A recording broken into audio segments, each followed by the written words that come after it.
Então, prosseguindo aí com o preenchimento da planilha, vamos agora preencher os dados para calcular as perdas de calor pelos fechamentos devidas à diferença de temperatura. Então, a gente pode, né, copiar as descrições, áreas e transmitâncias lá do item 1 e do item 2. Né, os fechamentos contíguos aos outros ambientes também não entram nessa conta. Eu também copiei o texto aqui, porque é a mesma coisa. E aí, nesse item, vai aparecer a variável de diferença de temperatura. Então, o ΔT é o que a gente precisa chegar lá no final. Né, quando a gente conclui o balanço térmico, nós vamos achar um valor de ΔT. A carga térmica perdida por condução, então, vai ser, através dos fechamentos, vai ser dado em função desse ΔT. Então, na planilha, vocês vão, né, copiar aqui os fechamentos, a descrição das outras abas, colocar a área, né, a transmitância, aqui bem tranquilo, não tem muito segredo. E aí ele vai dar um percentual aqui, né, vai dar o resultado dessa multiplicação. Aqui eu sempre coloco a equação também, ó, qual que é a equação que está contida nessas fórmulas do Excel. Então ele vai achar um valor de Q, né, de carga térmica, mas que precisa ser multiplicado por ΔT. Então eu vou ter isso para os fechamentos. Então eu tenho aqui a perda de calor pela cobertura, perda de calor pela parede, sudoeste, parede noroeste, janela sudoeste e o shed, né, que seria outra janela. Então eu estou separando paredes, que são fechamentos opacos, e janelas, né, nos dois casos eu tenho a perda em função da diferença de temperatura. Então compilem esses fechamentos também que estão expostos aí ao exterior.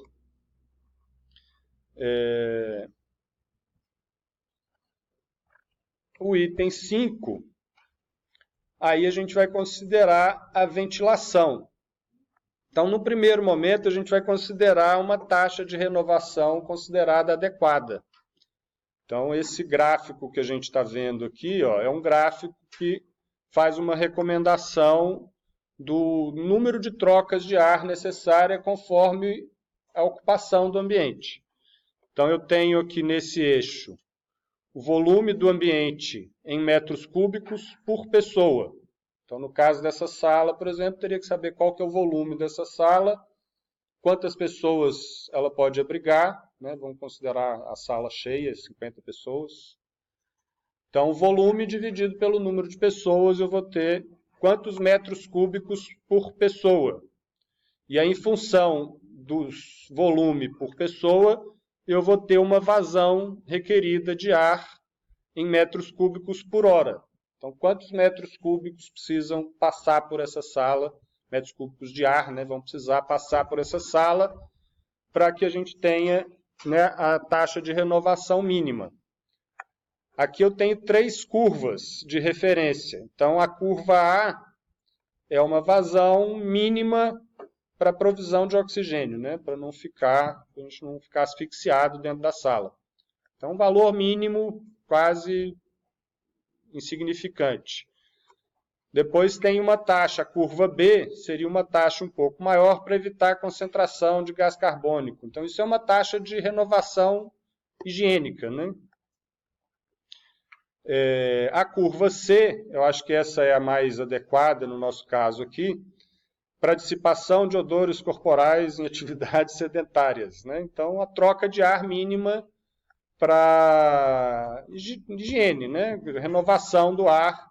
Então, eu vou ter um valor aqui. A gente vai achar um número, né, de um volume por pessoa. Então, eu vou ver em que ponto que isso está aqui e vou achar aqui uma vazão, né, uma vazão requerida.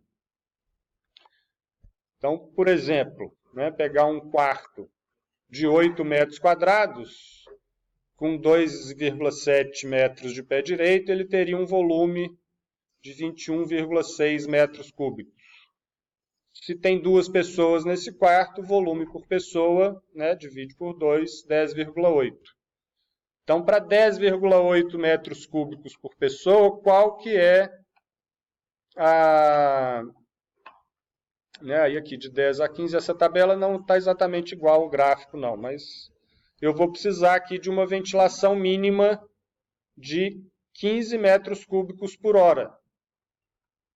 Então, eu faço uma conta aqui, né? 15 metros cúbicos por hora por pessoa. Se eu pegar isso e converter pelo volume, né? O volume da sala, 30 metros cúbicos por hora. Se eu dividir por 21,6, eu vou ter o número de trocas por hora. Então, esse número aqui é o que a gente vai preencher lá na planilha. Então, eu quero saber quantas trocas por hora eu vou precisar. Então, sigam essa sequência aqui, né? Então, a gente tem aqui volume por pessoa, uma vazão mínima em metros cúbicos por hora, mas eu preciso saber, pelo volume do ambiente, quantas trocas por hora. Então, eu vou ter que, por isso que está dividindo aqui, ó, achei 30 metros cúbicos por hora, dividido por 21,6, que é o volume, então vai dar aqui aproximadamente 1,5, né, 1,5. Então, a cada hora, 1,5, o volume da sala é trocado de ar. Então, esse número é o que a gente vai preencher lá na planilha, nesse primeiro momento. Então, aqui na parte de ventilação, nós podemos pular primeiro, né? Isso nós vamos ver na próxima aula.